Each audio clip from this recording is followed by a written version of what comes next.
સુરત શહેરમાં કાયદો અને વ્યવસ્થા મજબૂત કરવા એસઓજી દ્વારા વિશેષ કોમ્બિંગ અભિયાન હાથ ધરાયું। અલગ અલગ વિસ્તારમાંથી ગુનાહિત ઇતિહાસ ધરાવતા 72 આરોપીઓને હથિયારો સાથે ઝડપી લેવાયા છે। સુરત શહેરની કાયદો અને વ્યવસ્થા ચુસ્ત બનાવવા માટે સુરત સિટી એસઓજી દ્વારા વિવિધ વિસ્તારોમાં ખાસ કોમ્બિંગ અભિયાન હાથ ધરવામાં આવ્યું। પોલીસે આ દરમિયાન ગુનાહિત ઇતિહાસ ધરાવતા કુલ 72 આરોપીઓને હથિયારો સાથે દબોચી લીધા।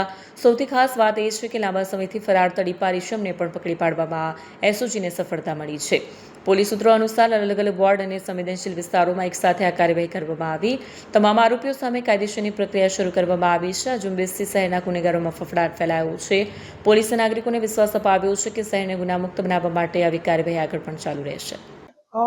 ઓપરેશન રેમ્બો હાથ ધર્યો એના અંતર્ગત સમગ્ર શહેરના અલગ અલગ જે અમારા ડિવિઝન છે એની અંદર એક ડ્રાઈવ આપવામાં આવી હતી। ડ્રાઈવ દરમિયાનમાં જેટલા પણ તડીપાર થયેલા છે તે ઈસમો, ગુજસીટોક અગાઉ થઈને છૂટેલા છે તે તથા મારામારીના ગુનાવાળા અને ગંભીર ગુનાવાળા જે આરોપીઓ છે એને ચેક કર્યા અને અમુકને કોમ્બિંગ દરમિયાનમાં રોડ પર પણ મળી આવી। એવી રીતે ટોટલ 72 જે છે આરોપીઓ પકડી પાડ્યા છે હથિયારો સાથે અને 72 હથિયારો પણ પકડ્યા છે। આ દરમિયાનમાં એક આસિફ તલવાર કરીને તડીપાર ભંગ નો કેસ પણ કરવામાં આવ્યો છે। જે તડીપાર થયેલો હોવા છતાં શહેરમાં હાજર હતો, એનું નામ છે આસિફ તલવાર, જે ગુજસીટોક અને ડબલ મર્ડરનો આરોપી છે તે પણ પકડાયો છે।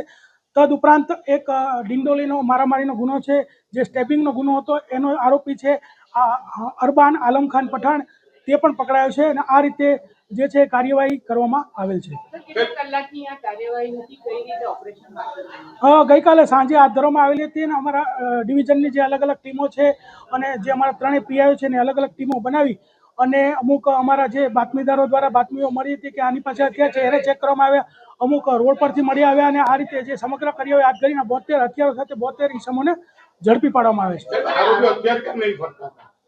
આરોપીઓ જે છે એને અમુક લોકો પાસે પોતે હથિયાર હતા અને અમુક જે હથિયાર એમાં એવું છે કે તલવાર કે છરી એ કોઈ એવી પ્રતિબંધિત વસ્તુ નથી, લોકો ઇઝીલી એને ખરીદી શકે છે, પરંતુ તે લઈને ફરવું જાહેરમાં એક ગુનો છે।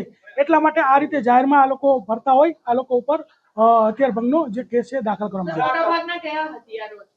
મોટાભાગના જે છે રેમ્બો છરી છે, તલવાર છે, આ પ્રકારના તીક્ષ્ણ હથિયારો છે। આરોપીઓ જે છે એના વિરુદ્ધ કોઈ ગુનાઓ નોંધાઈ ચૂક્યા છે? અત્યાર સુધીમાં જે અમે આ કાર્યવાહી પૂર્ણ કર્યા બાદ બે જણના ગુનાહિત ઇતિહાસ ધ્યાનમાં આવે છે। તમામના અમે તપાસ કરી રહ્યા છીએ અને આ લોકોની સ્પેશિયલ જે સર્વિસ છે એસઓજીમાં કરવામાં આવશે।